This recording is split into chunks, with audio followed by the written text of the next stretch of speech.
अस्सलाम वालेकुम dear student. उम्मीद है कि आप सब लोग अपने घरों में खैरियत से होंगे।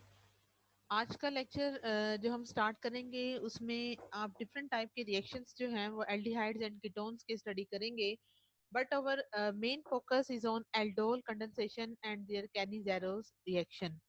So let's start our lecture number 2 of chapter number 12. Before start of this topic, your remaining topic, that is addition of sodium bisulfite, is left behind. So we will study this topic in detail. In this topic we can say that aldehydes and small methyl ketone, it mean हम क्या कह रहे हैं यहाँ पर कि जो हमारे पास aldehydes होते हैं और जो वो ketones जिनके अंदर small methyl ketones होते हैं वो रिएक्ट कर सकते हैं with saturated aqueous solution of sodium bisulfite. This compound has the name of sodium bisulfite, and this sodium bisulfite will form a crystalline crystalline sodium biprecipitate reaction. It means by the reaction of sodium bisulfite with any aldehyde or ketone, they will form the white precipitate, and it is the most common test for the characterization of carbonyl compound by sodium bisulfite. At the end of this chapter, आपको इस बात के बारे में idea होगा कि different तरह के टेस्ट जो हैं वो हम इस्तेमाल करेंगे for the confirmation of aldehydes and ketone के लिए, जिसमें एक टेस्ट हमारे पास सोडियम बाइसल्फाइड का होगा, and it is the important characteristic और the property of sodium bisulphide के when it is added in the solution of aldehydes और any ketonic solution, then they will form the white precipitate. So in the first step, you can see that this sodium bisulfite will react with carbonyl compound. As a result of the reaction between them, they will form bisulfite addition product. It means NaSO3 will adjust or form a bond with one carbon atom, while this O negative ion will take its H positive ion and it will convert into OH. So the same product will be found, but the difference of the different type of reactant which are used in this reaction, one is formaldehyde, other is acetaldehyde, and the third one reaction is the acetone, and the product will be same. That is OH, as well as one other carbon, one bond of carbon is engaged in the formation of NaSO3. Aldehyde and small methyl ketone जो हैं जब भी इनके साथ react करेंगे तो आपको बताया कि इनकी मेजर प्रॉपर्टी क्या है कि ये वाइट पीपीटीज जो हैं वो फॉर्म करेंगे. Now this bisulfite addition product can regenerate or reverse back its reaction, that is they will either form again the acetaldehyde when this bisulfite addition product is heated in the presence of hydrogen chloride. It mean हम क्या कह रहे हैं कि ये जो bisulphide का product है, जैसे ही हम इसका रिएक्शन करवाते हैं हाइड्रोक्लोरिक एसिड या किसी भी मिनरल एसिड के साथ, तो इस रिएक्शन के नतीजे में क्या चीज क्रिएट होती है, that is your parent aldehyde और ketone as well as sodium chloride, water and sulfur dioxide will be formed. Now we will see the mechanism of this reaction. The first step of the mechanism is the ionization of this sodium bisulfite, and the result of ionization of sodium bisulfite, it is converted into H positive ion. It means from this whole compound this H positive ion will be separate in the form of proton, while the other portion is left behind, that is Na positive and the SO3 negative ion. Student इसके structure को आपने बिल्कुल ऐसे ही लिखना है, that is SO2 negative को आप एक तरफ लिख लें, उसके बाद यहाँ पे एक बॉन्ड डालें, बॉन्ड डालने के बाद O नेगेटिव और Na पॉजिटिव आप लिखना है इस पूरे स्ट्रक्चर के अंदर. यानी ये जो कंपाउंड पीछे बच रहा है एक पॉजिटिव आयन के लूज होने के बाद, that is basically Na positive and SO3 negative. और इस SO3 नेगेटिव आयन को हम क्या बोलते हैं, that is known as the sulphite ion. इसको हम क्या बोलते हैं, सल्फाइट आयन. और यहाँ पे ये जो सल्फाइट आयन है, it act as a nucleophile. It means any species which carry a negative charge is known as a nucleophile, and this nucleophile will attack on any electrophilic center, that is your carbon, because the sulfur atom is no more nucleophilic than the oxygen bond. यानी यहाँ पर हम क्या बता रहे हैं कि एक तो ये O नेगेटिव है और एक S नेगेटिव है, इन दोनों के पास टेंडेंसी है कि ये दोनों के दोनों अटैक कर सकते हैं इस पॉजिटिव कार्बन पे। बट अगर आप इस S नेगेटिव और O नेगेटिव को देखें तो इसमें बताते हैं कि वो चीज जो इन दोनों में ज्यादा बेटर न्यूक्लियोफाइल है, बेटर न्यूक्लियोफाइल कौन सा है, दैट इज सल्फर। अब क्वेश्चन ये राइज होता है कि why sulphur is more nucleophilic. अच्छा, तो स्टूडेंट इसके बारे में याद रखिएगा कि सल्फर न्यूक्लियोफिलिक क्यों है। उसकी रीजन ये है कि ऑक्सीजन और सल्फर दोनों के दोनों एक ही ग्रुप के अंदर क्या होते हैं, प्रेजेंट होते हैं। तो हर वो चीज जब एक ग्रुप के अंदर प्रेजेंट होगी तो हम ये कहेंगे, फर्ज करें अगर आपके सामने मैं एक इनका ग्रुप लिखती हूँ, दैट इज इसका जो फर्स्ट वन मेंबर है ग्रुप सी का, वन इज ऑक्सीजन है एंड नीचे क्या है हमारे पास, सल्फर है। तो इन दोनों के अंदर जैसे जैसे आप किसी भी ग्रुप में टॉप टू बॉटम आते हैं, इट मीन जब आप ग्रुप में टॉप टू बॉटम आते हैं तो टॉप टू बॉटम आने पर क्या होता है, एटम का जो साइज होता है, यानी इट मीन अगर आप देखें यहाँ पे तो हम कहते हैं कि जो size of atom है it will be increases। तो from the size point of view, sulphur का जो साइज है वो क्या है, ग्रेटर है, और ऑक्सीजन का साइज क्या है हमारे पास, वो छोटा है। तो हर वो चीज जिसका साइज बड़ा होगा इसके अंदर फैसिलिटी या इसकी अगर आप बात करें तो न्यूक्लियोफिलिक करेक्टर इसका ज्यादा है। रीजन क्या है कि अगर आप ऑक्सीजन को देखें तो ऑक्सीजन अगरचे इलेक्ट्रोनेगेटिव है, जो एलिमेंट इलेक्ट्रोनेगेटिव होता है वो अपने लोन पेयर किसी को डोनेट नहीं करता। इट मीन इस ऑक्सीजन से जो है वो अपने लोन पेयर को डोनेट करने की जो एबिलिटी है, it is tough. It mean कि ये जो एलिमेंट है दैट इज ऑक्सीजन, इसके अंदर से लोन पेयर को रिमूव करने की एबिलिटी क्या होती है, डिफिकल्ट होती है। While in case of sulphur, तो अगर आप सल्फर की बात करेंगे तो सल्फर के अंदर ये कैपेबिलिटी है कि ये सल्फर जो है वो अपने इलेक्ट्रॉनों को आसानी के साथ क्या कर देता है, लूज कर देता है, क्योंकि ये जो है वो इतना ज्यादा इलेक्ट्रोनेगेटिव नहीं है। तो चूंकि जो एलिमेंट ज्यादा इलेक्ट्रोनेगेटिव होते हैं वो आसानी से अपने उसको लूज करते हैं। तो हम ये बात कर रहे थे कि जब इन दोनों का कंपैरिजन करेंगे that is O negative and S negative, तो सल्फर का साइज जो है एक तो ग्रेटर है, और सेकंड रीजन ये है कि सल्फर इतना ज्यादा इलेक्ट्रोनेगेटिव नहीं है। तो जो चीज इलेक्ट्रोनेगेटिव होती है वो इलेक्ट्रॉनों के पेयर को अपनी जानिब रखती है, वो शेयर नहीं करती।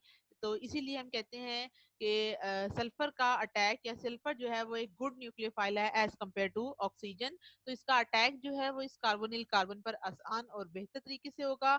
As a result this S यानी जो सल्फर का एंड होगा यहाँ से कार्बन के साथ डायरेक्टली बॉन्ड की फॉर्मेशन होगी, और सेकंड स्टेप में क्या होगा कि ये जो डबल बॉन्ड है ऑक्सीजन का, it will be shifted toward oxygen side. In the next step, that is proton is attached to the negatively end. I think one step is missing here. uh, यहाँ पर next step में क्या होगा कि ये जो O negative है ये क्या करेगा, प्रोटॉन जो है वो ले लेगा to the negatively charge oxygen atom to form bisulphide addition product. तो इस स्टेप को मैं आपको लिख के बता देती हूँ, बल्कि आई थिंक कि रिएक्शन के लिए जरा थोड़ा सा मुश्किल होगा। तो आप इसको यहाँ से अंडरस्टैंड बुक से देख लीजिएगा बच्चों। इसका लास्ट पॉइंट है कि इस स्टेप के बाद एक और रिएक्शन है जिसमें ये ओ नेगेटिव आयन ने क्या करना है कि जो स्टार्ट के अंदर आपका that is this H positive ion, ये जो एच पॉजिटिव आइन है ये कौन ले लेगा, that is O negative ion, और एज ए रिजल्ट यहाँ पे बाईसल्फाइड एडिशन प्रोडक्ट की फॉर्मेशन होगी। अब वो कहते हैं कि वो कीटोन जिसके अंदर ये अल्काइल ग्रुप लार्जेस्ट होते हैं और या फिर एज कम्पेयर टू मिथाइल के, तो उनके अंदर ये रिएक्शन नहीं होता। इट मीन ये जो है वो एक मेजर टेस्ट है for distinguishing between aldehydes and ketone. Only the जो स्मॉल मिथाइल कीटोन होते हैं लाइक एसीटोन जो है वो ये रिएक्शन दे सकते हैं, लेकिन जिनके अंदर ये अल्काइलिक पोर्शन जो है वो ग्रेटर हो जाता है उनके अंदर कैपेबिलिटी नहीं होती प्रोडक्ट को फॉर्म करने की। Now student we will start our main topic that is aldol condensation. तो एल्डोल कंडेंसेशन को जो है वो हम देखते हैं कि what is aldol condensation, and it is the most important topic of this chapter. तो स्टूडेंट इसको अच्छी तरह से आप लोगों ने तैयार करना है। इसके अंदर अगर आप देखें तो हम कहते हैं कि एल्डोल कंडेंसेशन होती क्या है कि एल्डिहाइड्स और वो कीटोन्स जिनके अंदर मेन क्या होना चाहिए, that is your alpha hydrogen atom. It mean the main characterization or the main characteristic of aldol condensation is the possession of alpha hydrogen atom, यानी वो तमाम कंपाउंड जिनके अंदर अल्फा हाइड्रोजन एटम होती है उसको हम क्या कहते हैं, एल्डोल कंडेंसेशन की ये पहचान है कि इन एल्डिहाइड्स और कीटोन के पास अल्फा हाइड्रोजन एटम होनी चाहिए जो कि डाइल्यूट सॉल्यूशन ऑफ अल्कली के साथ रिएक्ट करते हैं और इनसे एडिशन प्रोडक्ट फॉर्म होते हैं और जो प्रोडक्ट बनता है उसका फाइनल नेम क्या है, that is known as a aldol. And aldol stand for, L stand for aldehyde and O L stand for alcohol. तो यही वजह है कि जो नेम एल्डोल दिया जाता है इसके अंदर क्या होता है कि after the reaction of the completion of aldol condensation, the product will contain two type of functional group. One is known as aldehyde and other type of group is known as the alcoholic functional group. So अगर आप इस reaction को देखें तो आपको यहाँ पे इसका जो रिएक्शन मिलेगा तो ये बच्चों हमारे पास ये इसका फाइनल प्रोडक्ट है और इस फाइनल प्रोडक्ट में आपको दो चीजें मिली है। One is aldol, aldol stand for aldehyde, it mean ये एल्डिहाइडिक ग्रुप है, that is C double bond O H, while this O H group has hydroxyl group. तो इसमें दो तरह के जो है वो कंपाउंड प्रेजेंट होते हैं, तो इसलिए हम इसको क्या बोलते हैं कि ये कंपाउंड क्या कहलाता है, एल्डोल। उसके बाद अगर आप इसको देखें तो एल्डोल रिएक्शन को हम रिवर्स कर सकते हैं, यानी ये जो रिएक्शन है वो दो तरह के आइडेंटिकल कार्बोनाइल कंपाउंड्स के दरमियान में भी हो सकता है। इट मीन टू मॉलिक्यूल अगर आपके पास हो सेम कार्बोनाइल कंपाउंड के, तो भी वो क्या करेंगे कि इस रिएक्शन के अंदर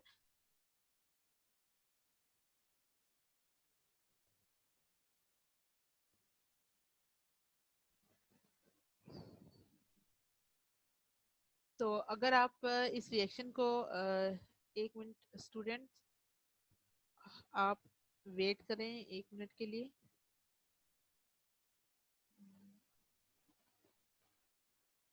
आप लोगों को मैं एक और चीज जो है वो यहाँ दिखाना चाह रही हूँ। आई थिंक कुछ चीजें जो है वो मिसिंग हो गई हैं इस टॉपिक में से। इसको देख लेते हैं थोड़ा सा।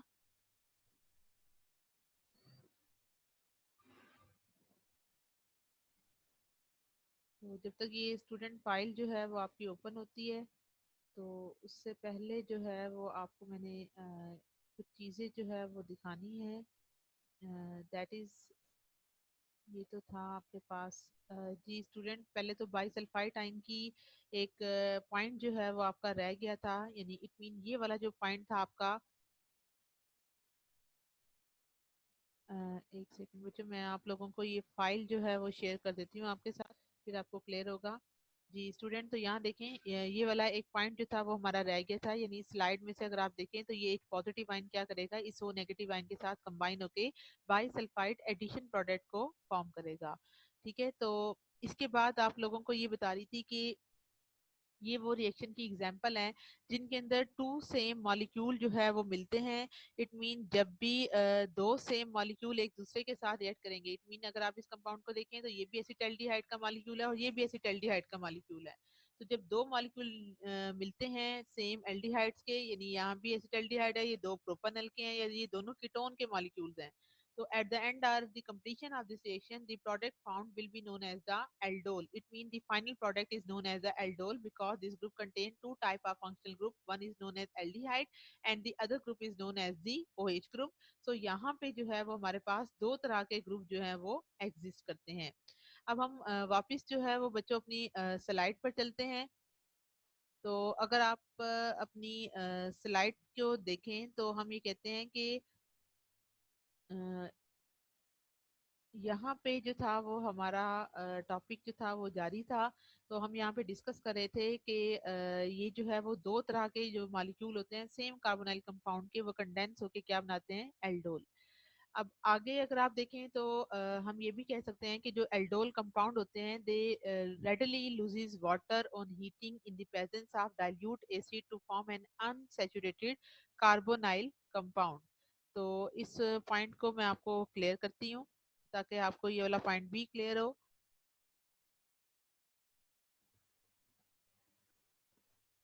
जी तो यहाँ देखें कि ये देखें ये वही वाला हमारा एल्डोल है। इट मीन ये वो थ्री हाइड्रोक्सी ब्यूटानल है ये स्टूडेंट ये वाला कंपाउंड है, that is 3 hydroxy butanal. It mean अगर आप इस कंपाउंड को देखें, दैट इज 3 हाइड्रोक्सी ब्यूटानल। तो ये 3 हाइड्रोक्सी ब्यूटानल क्या कर सकता है, ये कंपाउंड अपने अंदर से वाटर के मॉलिक्यूल को लूज करेगा। कैसे लूज करेगा, ये देखें बच्चों, ये एक कार्बन है और ये आपके पास सेकंड कार्बन है। इस कार्बन से OH रिमूव होगा और इस कार्बन से एक हाइड्रोजन जो है वो रिमूव हो जाएगी। इट मीन अगर एक हाइड्रोजन जो है वो आपकी यहाँ से रिमूव हो और एक OH, याद रखिएगा कि वाटर के मॉलिक्यूल को लूज होने के लिए सात सात कार्बन से दो सक्सेसिव कंपाउंड निकलेंगे, that is OH from this carbon and hydrogen from this carbon. As a result when both these combine with each other they will form water molecule. As a result, the formation of carbon carbon double bond will take place between alpha and the beta carbon atom. This carbon, that is CH2, is directly attached with C double bond OH, and C double bond OH, that is aldehyde group, is directly attached to this carbon, and this carbon is known as the alpha carbon. और इस carbon को हम क्या कहेंगे student, beta carbon. It mean alpha carbon से एक hydrogen और beta carbon से एक हाइड्रोक्सिल ग्रुप निकलेगा इन the form of water molecule. और फाइनली इन दोनों कार्बन के दरमियान में फिर क्या आ जाएगा, डबल बॉन्ड, और इसकी वजह से जो मॉलिक्यूल फॉर्म होगा that is known as the croton aldehyde. तो यहाँ तक ये पॉइंट आपको उम्मीद करती हूँ क्लियर हो गए होंगे। अब हम वापस अपनी प्रेजेंटेशन की जानिब आते हैं। और अगर आप इस प्रेजेंटेशन में देखें तो अभी आपको बताया कि अल्फा और बीटा कार्बन से जो है वो वाटर के मॉलिक्यूल जो हैं वो इसके अंदर रिमूव हो जाते हैं। और ये स्टूडेंट हमारा मेन मैकेनिज्म है इस पूरे रिएक्शन का, ये इस पूरे रिएक्शन की एक होल समरी है। और इस रिएक्शन की अगर आप समरी में देखें तो आपको अंदाजा होता है कि इसके फर्स्ट स्टेप में that is this OH negative ion, ये क्या करता है, एक हाइड्रोजन को अपनी जानिब ले लेता है। यहाँ पे जो OH है ये रोल प्ले करी है एज अ बेस के तौर पे, and the function of base is known as a abstraction of proton. So any species which can take its proton, this will be removed in the form of water molecule, while this whole bond is shifted towards carbon. It mean ये पूरे का पूरा bond कहाँ चला जाएगा, इस carbon की जानिब, और अब इस कार्बन पर चार्ज किया जाएगा दैट इज नेगेटिव। अब ये स्पीशी आपकी बच्चों के लाएगी carbanion not an A9. any species which carry a carbon and has a negative charge on carbon atom, then the species is known as a carbonine. तो student हमारे पास दो तरह की चीजें होती हैं, तो इसको आपको क्लियर करती हूँ। तो अगर आप देखें बच्चों, तो एक बात अभी हमने की कि एक चीज होती है जिसको हम बोलते हैं कार्बानाइन, यानी इसको हम क्या बोलते हैं, कार्बानाइन। इन द सेम वे एक और चीज होती है, इसको हम बोलते हैं कार्बोकेटाइन। कार्बोकेटाइन में क्या होता है और कार्बोनाइन में क्या होता है, जो हमारे पास कार्बोनाइन होता है इसमें कार्बन पर जो है वो नेगेटिव चार्ज होता है। वाइल अगर आप कार्बोकेटाइन की बात करेंगे डियर स्टूडेंट्स, तो कार्बन के ऊपर क्या होगा, सॉरी, जो हमारे पास कार्बोकेटाइन होगा उसमें कार्बन पर पॉजिटिव चार्ज होगा। इट मीन अगर तो कार्बन पर पॉजिटिव चार्ज हो तो इसको हम बोलते हैं कार्बोकेटाइन, और अगर कार्बन पर नेगेटिव चार्ज हो तो उसको हम बोलते हैं कार्बानाइन। तो इसके बारे में याद रखिएगा। अब हम वापस जाते हैं अपनी स्लाइड की जानिब।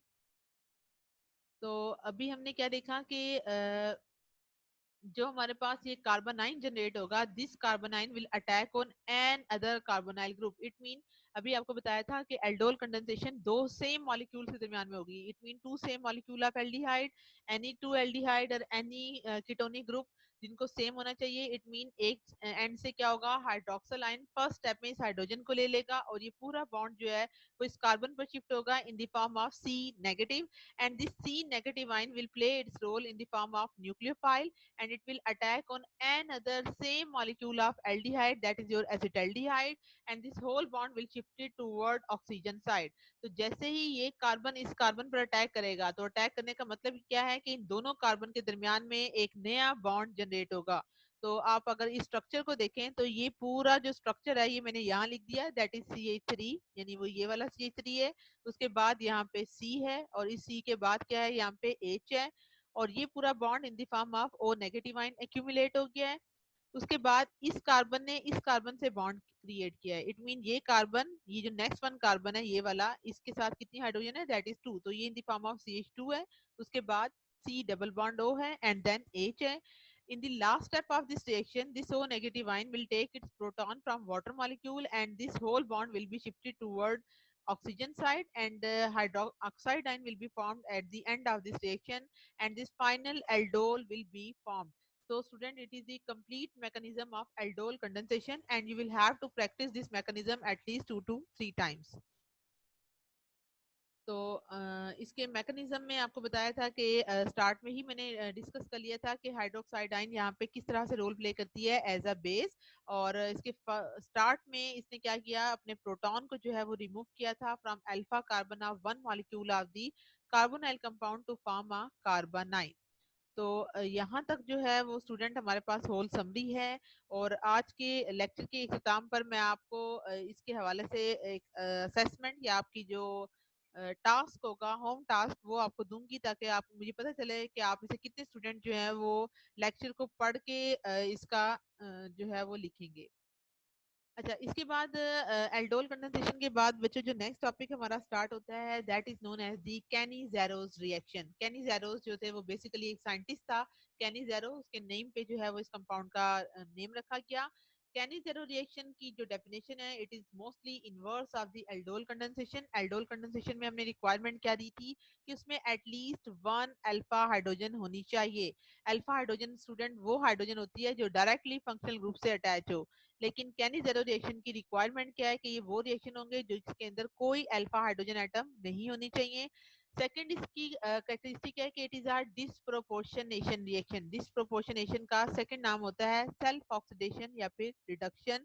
इट मीन अगर कोई भी चीज आपके पास है और उसके अंदर एट अ टाइम वो स्पीशी ऑक्सीडाइज भी हो रही है और रिड्यूस भी हो रही है, यानी साइमल्टेनियसली एक स्पीशी ऑक्सीडाइज भी हो और रिड्यूस भी हो, तो उस कंपाउंड का स्टूडेंट नेम क्या होता है, डिस्प्रोपोर्शनेशन रिएक्शन।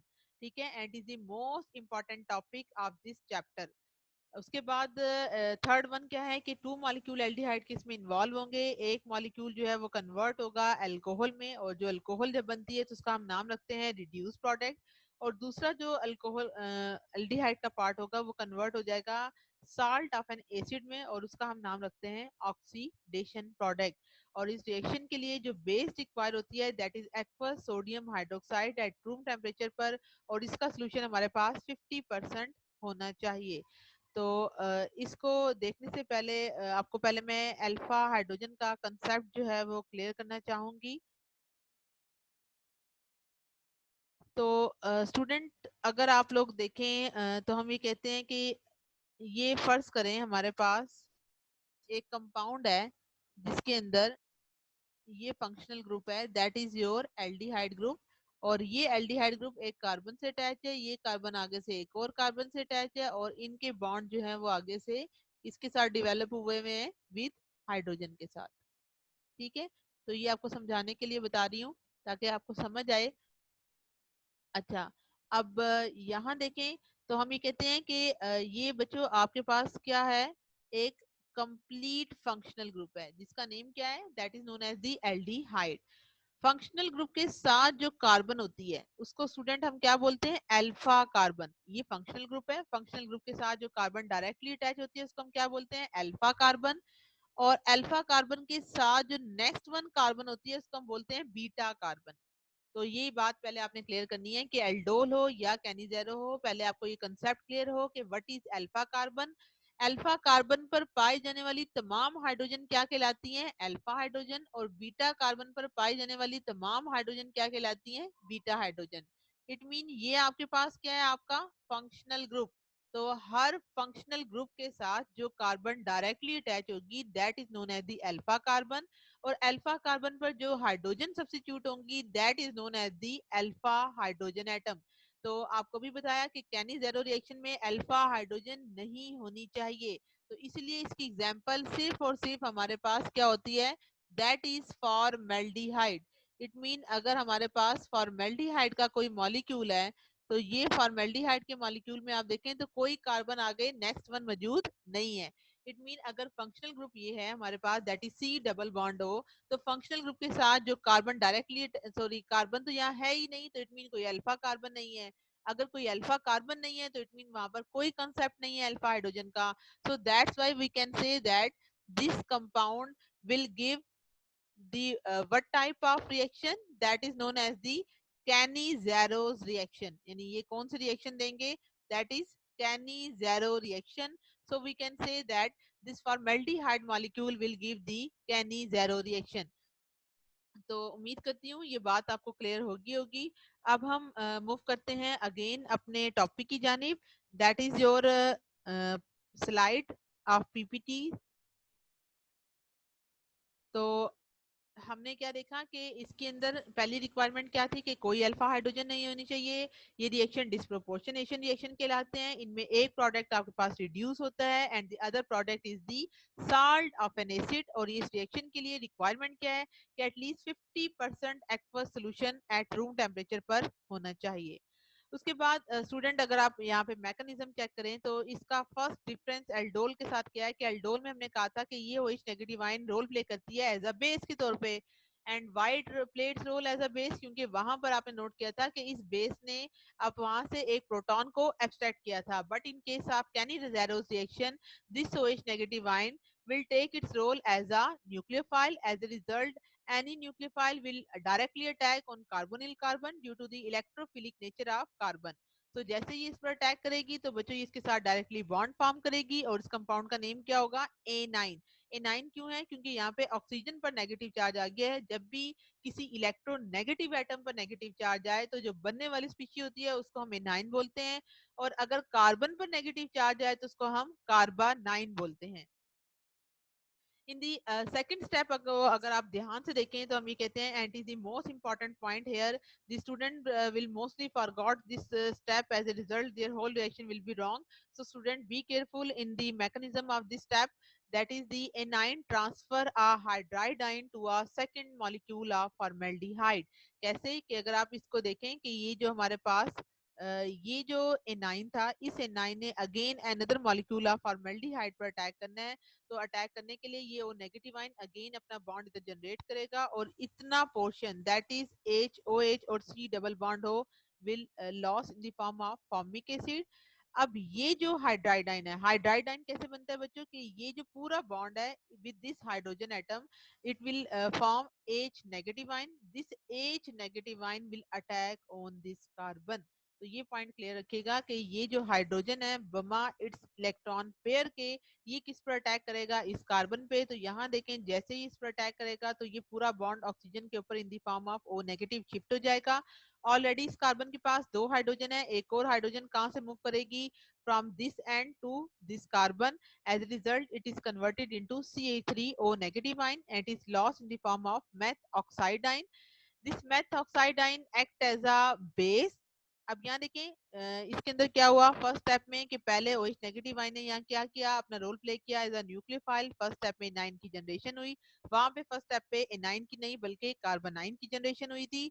उसके बाद इन द सेकंड स्टेप में क्या हुआ कि इस हाइड्राइड आयन ने अटैक किया ऑन दिस कार्बोनिल कार्बन पर और इससे किस चीज की जनरेशन हुई, मेथ ऑक्साइड आयन। अब वही कहते हैं कि ये जो मेथऑक्साइडाइन है, ये मेथऑक्साइडाइन रोल प्ले करता है एज अ बेस के तौर पे। यहाँ देखें कि इस मेथऑक्साइडाइन ने अपना रोल प्ले किया एज अ बेस के तौर पे, और हर वो चीज बेस कहलाती है जो कि किसी दूसरे मॉलिक्यूल से प्रोटॉन को ले लेती है। It mean the function of base is the abstraction of proton. तो जैसे ही ये प्रोटॉन लेगी तो ये मॉलिक्यूल कन्वर्ट हो जाएगा मेथऑक्साइडाइन का किसके अंदर, मेथानोल में। और ये जो पूरा बॉन्ड है it will be shifted toward O negative end, और ये कंपाउंड जो है वो O नेगेटिव की फॉर्म में जनरेट होगा। और at the end of this reaction this O negative ion will take sodium ion that is counter positive ion toward itself, and the final product is the formation of sodium salt of carboxylic acid. It means at the completion of Cannizaro's reaction two types of product is found. One is known as the reduced product which is known as the alcohol, and the other product is known as the oxidized product. Now your topic is completed. So मैं आपको छोटे से hint, थोड़े से hint दे देती हूँ ताकि आपको जो है वो समझ आ जाए कि आप लोगों ने at the end of your lecture करना क्या है कि आप लोगों ने एक जो है वो प्रॉपर डिफरेंस जो है वो तैयार करना है किस किस के दरमियान में, विद एल्डोल कंडेंसेशन का किसके साथ करना है,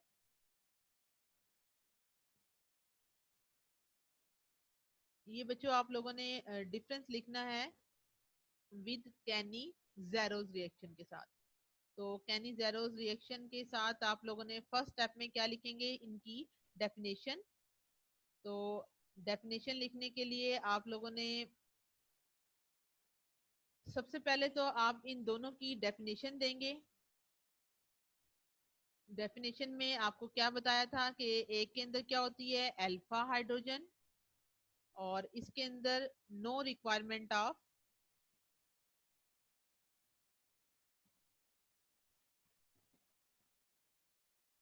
no requirement of alpha hydrogen. ठीक है। उसके बाद इसको बच्चों आप लोगों ने क्लियर करके लिखना है। सेकंड पॉइंट में आप लोगों ने क्या देखा था कि इसके अंदर OH नेगेटिव आयन ने किसके तौर पर अपना रोल प्ले किया, एज अ बेस, जबकि यहाँ पर OH नेगेटिव आयन ने अपना रोल किसके तौर पर प्ले किया, OH negative ion play its role as a nucleophile. उसके बाद स्टूडेंट आप लोगों ने जो थर्ड वन पॉइंट देखा, that is in case of aldol condensation the product is an aldol. Aldol का मतलब क्या था कि इसके अंदर दो ग्रुप थे, that is aldehyde as well as alcohol within a same molecule. लेकिन कैनिजेरोस रिएक्शन में जो प्रोडक्ट बने थे स्टूडेंट वो कौन कौन से थे, one is product formed is alcohol, जिसको हमने क्या नाम दिया था, रिड्यूस प्रोडक्ट का, and oxidise product that is your salt of an acid। उसके बाद आप लोगों ने क्या देखा, in case of aldol condensation में the first step of mechanism is the formation of carbanion carbanion. ठीक है। और इसके अंदर यहाँ क्या था, the first step is the formation of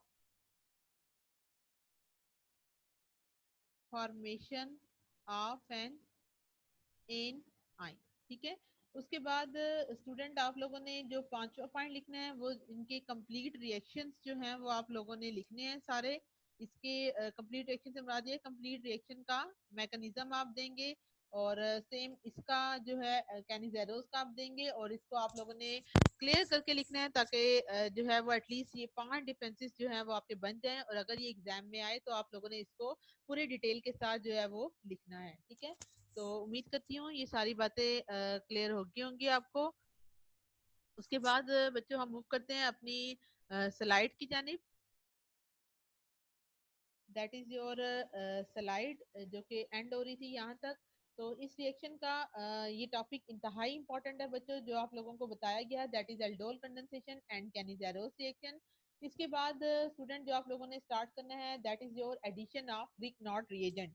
तो नेक्स्ट टॉपिक हमारे पास है that is your addition of Grignard reagent. तो ग्रीक नॉट रिएजेंट को अंडरस्टैंड करने से पहले पता हो कि इसके अंदर तीन मेन पार्ट होते हैं, one is R, second is metal, and third is halide group.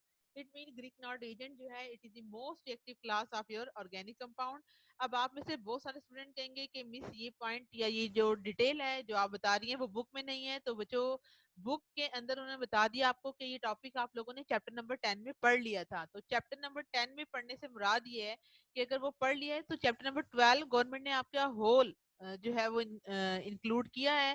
तो इट मीन यहाँ पे आपने ग्रीक नॉट रीजन के 3 रिएक्शन जो है वो डिटेल से याद करने हैं और इन तीनों रिएक्शन की डिटेल आपको अपनी बुक के चैप्टर नंबर 10 में ग्रीक नॉट रीजन के टॉपिक में मिलेंगी। तो ये एग्जाम्पल मैंने आपको वहां से तैयार करवाई है ताकि अगर एग्जाम में आए तो आप लोगों ने ये नहीं कहना कि ये आउट ऑफ सिलेबस आया क्वेश्चन। ठीक है, अब यहाँ पर देखें तो ये हमारे पास एक जनरल फार्मूला है, इसको हम RMgx भी बोलते हैं। यहाँ पे मैग्नीशियम और जो एस ग्रुप होता है यहाँ पे मेटल जो है वो इंतहाई इलेक्ट्रोपॉजिटिव होती है। एज ए रिजल्ट जो इम्पोर्टेंट बात है कि ये जो अल्काइल ग्रुप होता है इसके ऊपर नेगेटिव चार्ज आ जाता है due to the presence of this magnesium metal and it is the unusual nature of non polar portion of this Grignard agent. अगर आप जनरली बच्चे ऑर्गेनिक कंपाउंड में देखें तो कार्बन जो है वो इलेक्ट्रोपॉजिटिव होते हैं, लेकिन ग्रीक नॉट एजेंट में मैग्नीशियम मेटल की पोलैरिटी की वजह से, इसके इलेक्ट्रोपॉजिटिव होने की वजह से ये जो कार्बन का है यहाँ पे एलिमेंट ये क्या हो जाता है, नेगेटिव हो जाता है और ये इसको क्या देता है, अल्काइल कार्बन को पार्शियल नेगेटिव चार्ज देता है। तो ये जो नेगेटिव चार्ज है अभी आपको बताया कि ये एक अनयूजुअल सी नेचर है जो कि अल्काइल ग्रुप को हाईली रिएक्टिव बना देती है टुवर्ड एनी इलेक्ट्रोफिलिक सेंटर। यही वजह है कि मोस्टली जो ग्रीक नॉट के रिएक्शंस होते हैं वो एक्सोथर्मिक यानी एनर्जी को जो है वो लूज करते हैं। तो इसका जो फर्स्ट वन रिएक्शन आपने ग्रीक नॉट एजेंट का पढ़ना है that is ethyl magnesium bromide.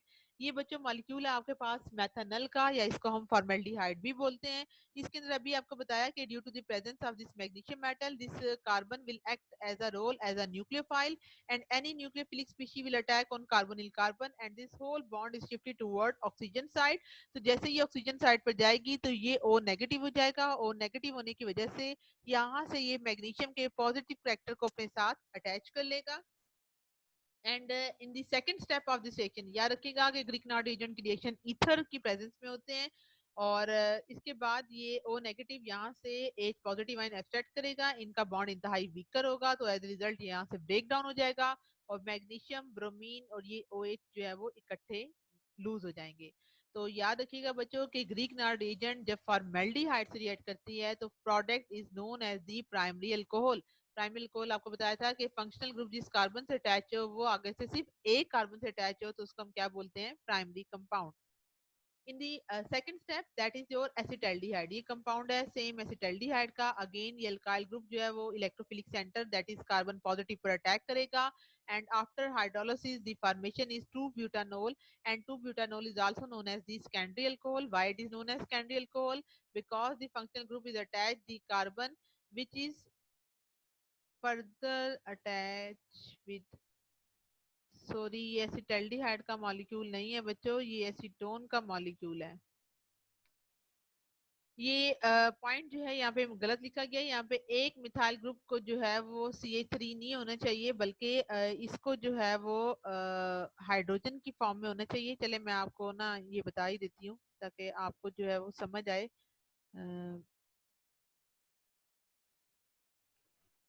ये बच्चों आपकी टेक्स्ट बुक है, टेक्स्ट बुक में आपको मैं ये रिएक्शन दिखा देती हूँ ताकि कल को आप ये ना कहें कि हमें ये पॉइंट्स नहीं बताए गए या ये पॉइंट्स नहीं बताए गए। तो बच्चों ये आपका चैप्टर नंबर 10 है। ठीक है, तो चैप्टर नंबर 10 के एंड में जो है वो ग्रीक नॉट रीजन के रिएक्शन थे और ग्रीक नॉट रीजन के रिएक्शन को अगर आप ध्यान से देखें तो ये देखें बच्चों ये वो रिएक्शन है एसिटाल्डिहाइड के साथ। तो एसिटाल्डिहाइड में एक जो है वो हाइड्रोजन होती है और एक तरफ क्या होता है, मिथाइल ग्रुप होता है। तो ये नेगेटिव पार्ट जब इसका पॉजिटिव करेक्टर पर अटैक करता है तो इससे ये चीज क्रिएट होती है और final product is the formation of 2 butanol. क्योंकि यहाँ फंक्शनल ग्रुप जिस कार्बन से अटैच है वो कार्बन आगे से सिर्फ 2 से अटैच है तो इसको हम क्या कहेंगे, 2 ब्यूटानोल। ठीक है, तो अब हम वापस मूव करते हैं अपनी स्लाइड की जानिब। तो अगर आप देखें तो ये वाली अब थर्ड वन रिएक्शन आपने पढ़ना है कि जब ग्रीक नॉट एजेंट एसीटोन, ये फार्मूला बच्चों एसीटोन का है, ये इसका सेकंड नेम प्रोपानोन भी होता है। जैसे ही ये नेगेटिव बॉन्ड इस कार्बन पॉजिटिव पर अटैक करेगा तो इट मीन CH3 CH2 किससे बॉन्ड डेवलप करेगा, इस कार्बन से। और जैसे ये O नेगेटिव होता है तो ये O नेगेटिव पॉजिटिव पार्ट को अपने साथ अटैच कर लेता है। And after the acidic hydrolysis में क्या होता है कि ये बॉन्ड टूट जाता है और ये जो है वो एसिड से क्या ले लेता है, H ले लेता है। और इसके साथ साथ जो है वो MgBrOH की फॉर्मेशन होती है। तो यहाँ से फिर हमें स्टूडेंट तीन बातों का जो है वो पता चलता है। तो इस बात को आप लोगों ने जहन में रखना है। तो आपको ये जो इम्पोर्टेंट बातें हैं वो आपको क्लियर करती चलूं कि पहली बात ये कि जब ग्रीक नॉर्ड रिएजेंट की अगर आप बात करेंगे तो हम ये कहते हैं कि जब ग्रीक नॉर्ड रिएजेंट अटैक कर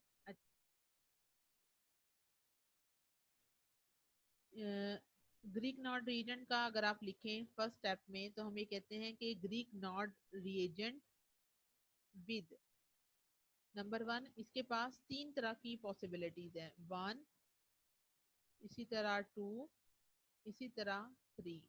तो आप लोग अगर इसको लिख के याद करेंगे तो ये आपके लिए बेटर रहेगा। तो इसको जो है वो आप लोगों ने जहन में रखना है इस पॉइंट को बच्चों। पहला है फॉर्मेल्डिहाइड, ठीक है, फॉर्मेल्डी फॉर्मेल्डिहाइड, ठीक है। इसके बाद होगा आपके पास second one, that is acetaldehyde. Acetaldehyde आप लोगों ने करना क्या है, आप लोगों ने इन तीनों कंपाउंड्स के पहले स्ट्रक्चर्स याद करने हैं, ठीक है। तो जैसे ही आप इसके स्ट्रक्चर को याद करेंगे तो फिर आपको समझने में आसानी होगी। इसका फार्मूला क्या होता है, दैट इज HCHO, ठीक है। एसीटोन का फार्मूला क्या होता है, दैट इज CH3, फिर इसके बाद CO, देन CH3। और जो हमारे पास एसिटल्डिहाइड था, एसिटल्डिहाइड के केस में क्या था, दैट इज CH3CHO, ठीक है। तो इन तीनों के बारे में आपने याद करना है कि जब ग्रीक नॉट एजेंट फॉर्मेल्डिहाइड से रिएक्ट करते हैं तो by the reaction of Grignard agent with formaldehyde they will form, क्या फॉर्म करेंगे ये आप लोगों ने तैयार करना है, ठीक है। और अगर वो एसिटल्डिहाइड से रिएक्ट करेंगे तो क्या फॉर्म करेंगे, और एसीटोन से अगर रिएक्ट करेंगे तो फिर इनके अंदर क्या चीज जनरेट होगी।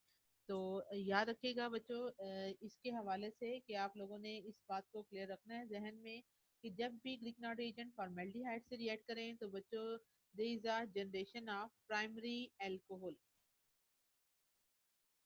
ठीक है। प्राइमरी अल्कोहल क्या है ये मैंने आपको बहुत डिटेल में अल्कोहल फिनोल ईथर के चैप्टर में बताया था।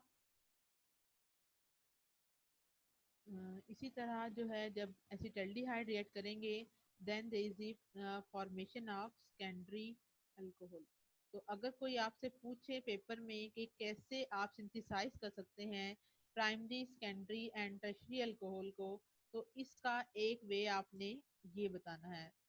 तो स्टूडेंट आज का लेक्चर के हवाले से आपको ये इंपॉर्टेंट टिप बता रही हूँ कि जब भी ग्रीक नॉट एजेंट फॉर्मेल्डिहाइड से रिएक्ट करते हैं then there is a formation of formaldehyde, sorry then there is a formation of primary alcohol Grignard agent acetaldehyde. इसका फार्मूला क्या है, इसको लिख के आप प्रैक्टिस करें तो वहां पे क्या बनेगा, सेकेंडरी अल्कोहल। और जब एसीटोन जो है वो रिएक्ट करते हैं ग्रीक नॉट एजेंट से तो वहां पे टर्शियरी अल्कोहल जनरेट होती है। तो आपके पास एग्जाम में क्वेश्चन आ सकता है कि how will you synthesize three different types of alcohol from Grignard agent. तो ये रिएक्शन आपके सिलेबस में इंक्लूडेड है, तो स्टूडेंट इसको आप लोगों ने अच्छी तरह से मेमोराइज करना है। आज के टॉपिक के हवाले से आप लोगों के माइंड में कोई भी क्वेश्चन हो तो मोस्ट वेलकम, आप कर सकते हैं। अपनी दुआओं में याद रखिएगा। ओके स्टूडेंट्स, अल्लाह हाफिज।